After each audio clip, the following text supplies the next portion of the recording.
I recently saw this post from a teacher saying she doesn't know if she would lay down her life to protect her students in case there was violence in the building. And a lot of people were like, that's an inside thought. You shouldn't say that out. All right, this might be a little bit of a controversial take, but I'm willing to bet that there's a decent Venn diagram overlap with the people who were trying to cancel that teacher, who honestly just came forward and said they weren't sure if they would put their life on the line in that sort of a situation for their students because they have other priorities, such as kids at home to take care of, right? That group of people right here.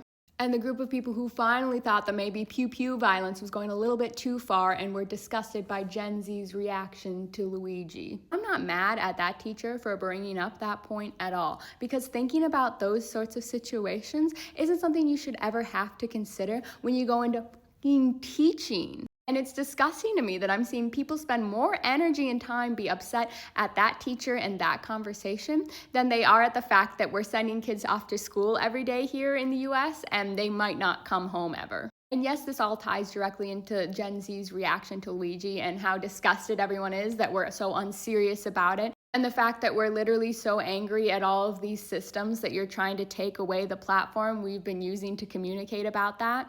And if you're gonna sit here and still ask how on earth we could react like that, well, we were the first entire generation from start to finish, right? I'm on the later end, who were indirectly taught every single day that you do not care about our lives enough to do anything about it. Because those incidents, we'll refer to them as, started almost 30 years ago, right? In the late 90s, which means you've had almost 30 years to figure out how to pass anything to make it stop and protect our lives. We've seen how quickly they can actually get something done now if they care about it. But the way they instead just said, we'll give you a couple alarms and trainings, maybe hide behind a desk. Have you tried stacking books to make your backpack thicker? It was such an F you guys. And to add the cherry on top of what's the most disturbing to me is seeing the older, more elite people's reaction to the healthcare situation. Because that's where you draw the line, right? A rich old CEO.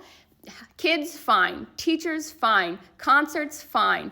Everyone else, totally fine. But once it's one of your own, then you expect everyone else to suddenly care about you the way you could never care about us. No, honey, you raised us specifically to be desensitized to all of this. But now it's just backfired on you in a way you didn't expect. So I don't blame that teacher for thinking about her kids, because no one else is going to, apparently.